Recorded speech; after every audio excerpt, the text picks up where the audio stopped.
इस्तीफे की यह तस्वीर है जस्टिस यशवंत वर्मा ने। इलाहाबाद हाईकोर्ट में जज हैं जस्टिस यशवंत वर्मा। उन्होंने राष्ट्रपति को अपना इस्तीफा सौंप दिया है। उन्हें पद से हटाए जाने के लिए महाभियोग की प्रक्रिया भी चल रही है। दिल्ली हाईकोर्ट के जज रहते वक्त उनके घर से बड़ी मात्रा में कैश मिला था। कैश का कुछ हिस्सा तो जला हुआ था। इसके बाद इसके कुछ फोटो वीडियोस वायरल हुए। मामले ने काफी तूल पकड़ा था। संसद में जस्टिस वर्मा के खिलाफ महाभियोग का प्रस्ताव भी चल रहा था। अब माना यह जा रहा है कि इस्तीफे के साथ ही महाभियोग की प्रक्रिया भी जो है वो समाप्त हो जाएगी।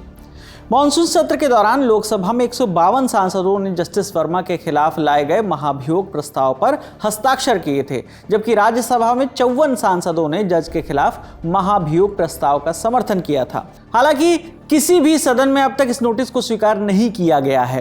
एक साल पहले अप्रैल के महीने में ही उन्होंने इलाहाबाद हाईकोर्ट के जज के तौर पर शपथ ली थी। हालांकि उन्हें कोई जिम्मेदारी नहीं दी गई थी। जब तक उनके खिलाफ जांच पूरी नहीं हो जाती उन्हें न्यायिक कामों से दूर रखा गया था।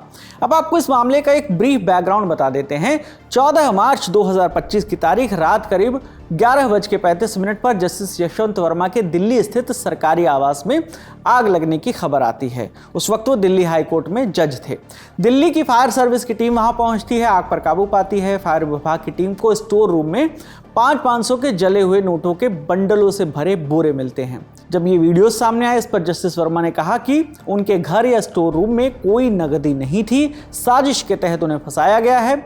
21 मार्च को कुछ मीडिया रिपोर्ट्स में दावा किया गया कि उनके घर 15 करोड़ रुपए का कैश मिला था। विवाद बढ़ा तो 22 मार्च को तत्कालीन chief justice of India Sanjeev Khanna ने जस्टिस यशवंत वर्मा पर लगे आरोपों के ऊपर जो है इंटरनल जांच के लिए एक 3 सदस्यीय कमेटी बनाई। इस पैनल ने 4 मई को सीजीआई को अपनी रिपोर्ट सौंपी। इसमें जस्टिस वर्मा को दोषी ठहराया गया था।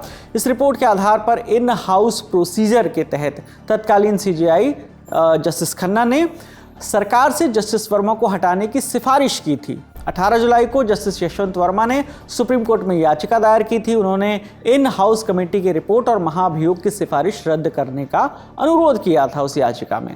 उनका तर्क था कि उनके आवास के बाहरी हिस्से में नकदी बरामद होने मात्र से ये साबित नहीं होता कि वो इसमें शामिल हैं।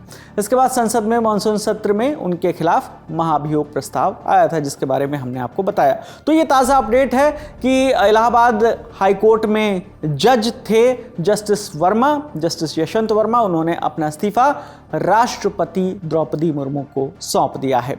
अब तक इस पर यही अपडेट था। बाकी जो मामले में अपडेट आएगा हम आप तक लेकर आते रहेंगे। मेरा नाम विकास वर्मा है। देखते रहिए दी लल्लन टॉप। शुक्रिया।